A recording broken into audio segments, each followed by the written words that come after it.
All right, now it's just adding on to this. Sitting down with, I felt like you played for 2 decades. I know it's not true, but Lorenzo Neal, and the reason if you're in Baltimore, at least you remember the name. You got 1 year in Baltimore, Yes. but long-time Charger. Yes. But then on the other case, you started your career here in New Orleans, Right. that you just talked about.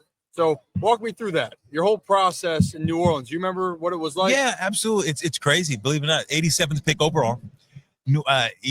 Fullbacks don't get drafted anymore. So at 87th pick is, fullback position is a dying breed.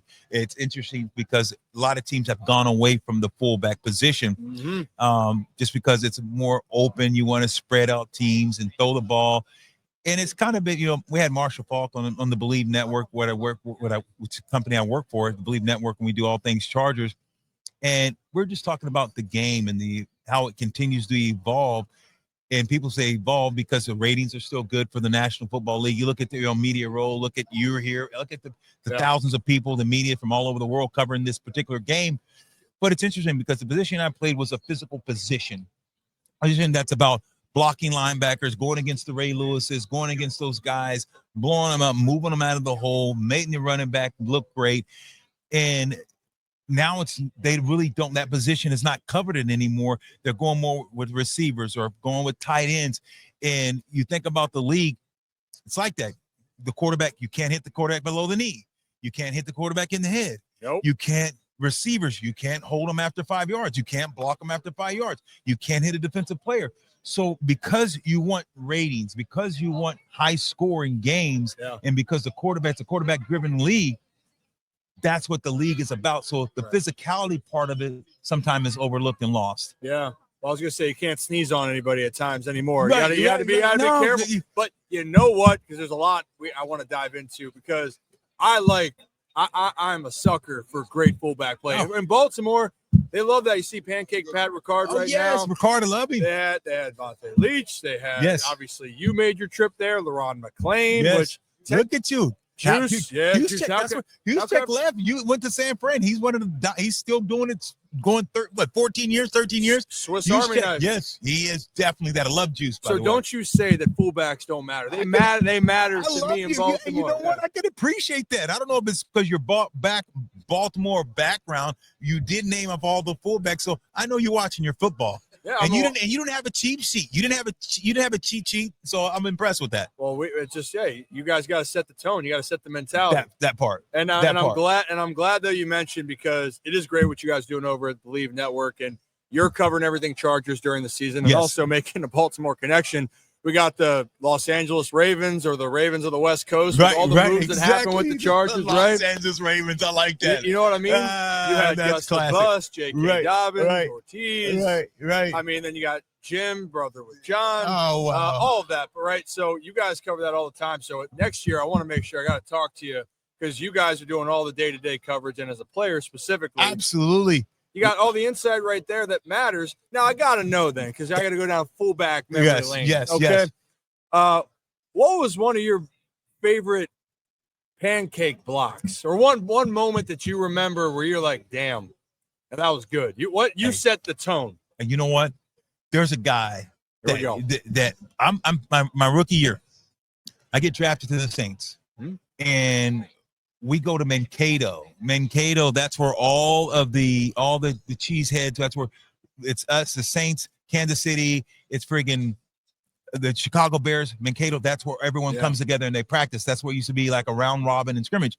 And we're playing against the Kansas City Chiefs. Ronnie Lott's the safety, and we kept running a play called boss. Back on strong safety. It's a toss play, and that means I'm the back and I'm on strong safety. We ran that play all day long, and me and Ronnie was going at it. I was like, man. And I remember walking in, and he tells my running back coach, he goes, he didn't come up to me and say, good job, but he goes, my running back coach say, who's that number 22? And he's like, he said, that's going to be, you got a good little player there. So when you get Ronnie Lott to tell a coach that about you, so my coach comes up and tell me that, I'm like, okay. Chest stuck out right there. You're feeling good. Yes. And then today I had B-Doc.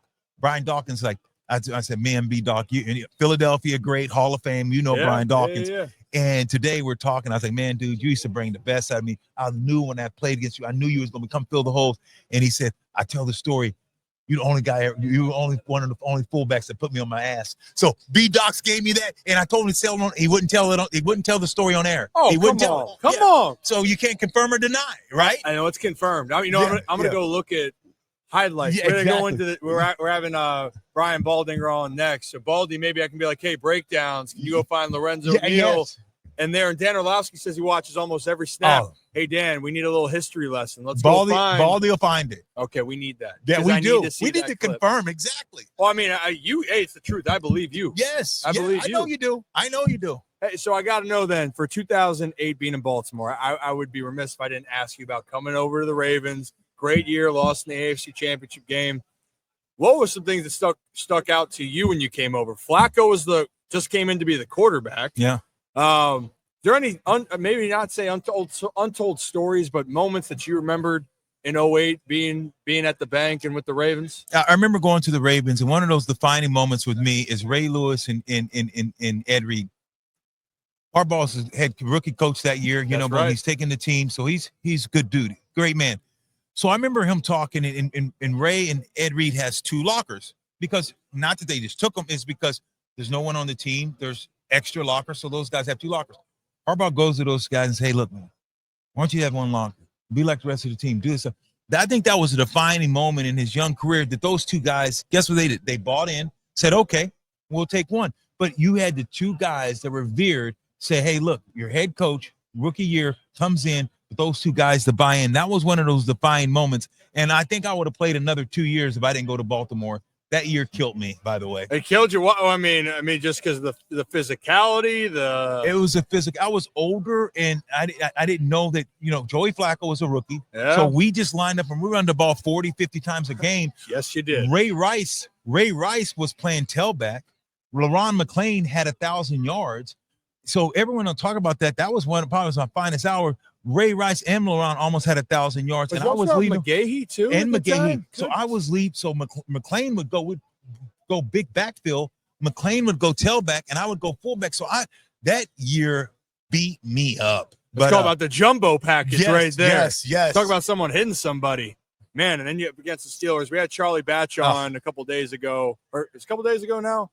Losing yesterday, losing track of days. Of course, but.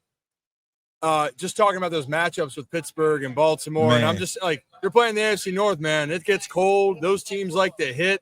And I mean, it's not like you had a lot of time to rest, man. I mean, I wish I saw you in Baltimore longer. I know, brother. I know, but I tell you, it was great though. That Olins Mills and being able to play for the Baltimore Ravens was absolutely amazing. I mean, Harbaugh, great guy. Now, like you said, you got the Los Angeles Ravens. I love that, by the way, because we took the GM, we took the brothers as the brothers coach as coach. You took up J.K. Dobbins, you took a bunch of players, and I'm telling you, Harbaugh's changed that around. Yeah, you look at the Chargers; they win 5 games before he gets there and turns around, gets them in the playoff, wins 11 games the following year. Pretty amazing. Oh, it's fantastic. And a culture. And I think what you're hearing from the Harbaugh brothers, they build a culture in there that it can't be underestimated. No question. So I'm so happy to see that. I mean, honestly, Lorenzo, I'm going to need you. We're going to talk more in the future. No question. Because I know I got to let you run. But here's the thing. I need to know how many other stories that you have in the chamber here. That Brian Dawkins thing right now, I'm going to be locked in. I know you are. Who else? Who else? I mean, do you have any other moments right there? Do you have a best touchdown moment? You know what? When I got to the end zone, no, I would just act like I was been there. Never do all the jumping and who. Do you know how many you had? Probably like 6 or 7. I don't know. You know what? We did the fumble rooski. You got to look at your boy. I scored a touchdown on fumble rooski against the. We're playing against who are we playing? Denver Broncos. Woo! The fumble rooski. Your boy waited, did the little fumble rooski. Boom, took around the corner. I had to run over like 4 or 5 people to get in the end zone, but I got in the end zone. Damn right you did. I got in from 4 yards out. Look up that play. Fumble rooski. Do you remember what year this was? Oh, that would have been 2007. So that was close to the end of your career. Yeah, last year. Yeah, 2007. Fumble rooski. You got to Lorenzo Neal. Yes. Oh, bro, took it to the house. But to my rookie year, you got me. You want me to break? Yeah, I do. I mean, this is what I was waiting on. Okay, come on. Okay, rookie year, playing against Atlanta Falcons. First play from scrimmage. Look it up. I took it 73 yards, touchdown. Strike up the band, baby. Oh, the big fella. Oh, rolling. Okay? Don't worry. Don't make me go to the archives. No, we're going to the archives. I think that's about all I got. Hey, Brad, I love this, man. Hey, Lorenzo, I appreciate your time. I got to get your contact Absolutely. so we can talk more. No question. But check out Believe Network, all of the channels, but specifically the shows. Make sure you're checking out the Charger show specifically, because if he's talking about stories like this, I'm coming back on with you. You're in Baltimore. We can talk about the LA Ravens. Yeah. And dude, I got some more stories for you. It's gonna be hot. We got to check in with our West Coast team out there. So there we go. All right, Lorenzo, appreciate you, man.